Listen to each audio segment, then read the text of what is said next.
सोने की चिड़िया, परी कहानी सोने की चिड़िया। Fairy tale. भाग जा यहां से, मुझे तुम्हारी सलाह की जरूरत नहीं है। यह कहकर उसने तीर छोड़ दिया, लेकिन लोमड़ी बहुत चालाक थी। वह बचकर निकल भागी। राजकुमार आगे चलता गया। शाम को जब वह एक गांव में पहुंचा तो उसने देखा कि वहां सड़क के किनारे सचमुच दो सराएं थीं। उनमें से एक सराय खूब सजी सजाई थी और उसके अंदर से लोगों के नाचने गाने की आवाजें आ रही थीं। दूसरी सराय भद्दी सी थी और वहां अंधेरा घिरा हुआ था। राजकुमार सजी सजाई सराय में ठहर गया। थोड़ी देर में वह भूल गया कि वह असल में सोने की चिड़िया की खोज में निकला था। उधर जब काफी समय बीत गया और बड़ा राजकुमार नहीं लौटा तो मंझला राजकुमार सोने की चिड़िया की खोज में चल पड़ा। वह भी उसी तरह चलते चलते जंगल में पहुंचा तो वही लोमड़ी उसे भी मिली। इस राजकुमार ने भी लोमड़ी की बात पर कोई ध्यान नहीं दिया।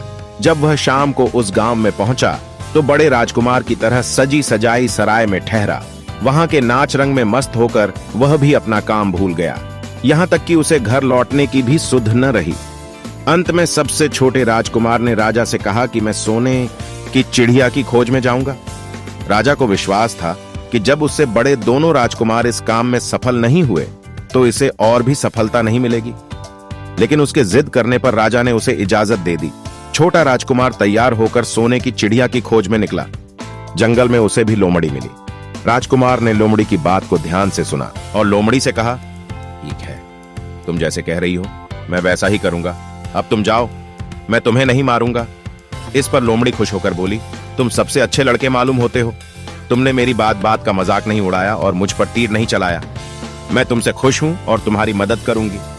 आओ, तुम मेरी पूंछ पर बैठ जाओ, मैं तुम्हें उस सराय तक पहुंचा देती हूं। देखते देखते लोमड़ी की पूंछ काफी बड़ी हो गई और राजकुमार उस पर बैठ गया। उसके बैठते ही लोमड़ी हवा में उड़ने लगी और थोड़ी ही देर में मैदानों और पहाड़ों को पार करके उसी गांव में जा पहुंची। राजकुमार ने उसकी सलाह को मानकर छोटी और पुरानी सराय में ही डेरा डाल दिया। वह दूसरी सजी सजाई सराय से दूर ही रहा। दूसरे दिन सुबह उठकर जब वह आगे बढ़ा तो कुछ दूर चलने पर उसे वह लोमड़ी फिर से रास्ते में मिल गई। लोमड़ी ने उससे कहा, अब मैं तुम्हें बताती हूं कि आगे तुम्हें क्या करना चाहिए। तुम सीधे चलो। आगे चलने पर तुम्हें एक बहुत बड़ा किला मिलेगा जिस पर सिपाही लोग पहरा दे रहे होंगे। तुम सिपाहियों से डरना मत और सीधे अंदर चले जाना, क्योंकि वे इस समय सो रहे होंगे। तुम बेधड़क होकर किले में घुसते चले जाना और उनके कमरों को पार करते हुए उस जगह पहुंच जाना जहां लकड़ी के एक मामूली से पिंजरे में सोने की चिड़िया बंद है। तुम चिड़िया को पिंजरे सहित उठाकर किले से बाहर ले आना। लेकिन एक बात याद रखना, चिड़िया के पिंजरे के पास ही एक बहुत सुंदर सा सोने का पिंजरा भी रखा होगा। तुम भूलकर भी चिड़िया को उस पिंजरे में मत रखना, मगर तुम उसे लकड़ी के पिंजरे में से निकालकर सोने के पिंजरे में रखने की कोशिश करोगे तो बाद में पछताओगे। यह कहकर लोमड़ी ने राजकुमार को फिर से अपनी पूंछ पर बिठाया और थोड़ी ही देर में उसको किले के पास पहुंचा दिया। राजकुमार ने किले का पास जाकर देखा कि सचमुच उसके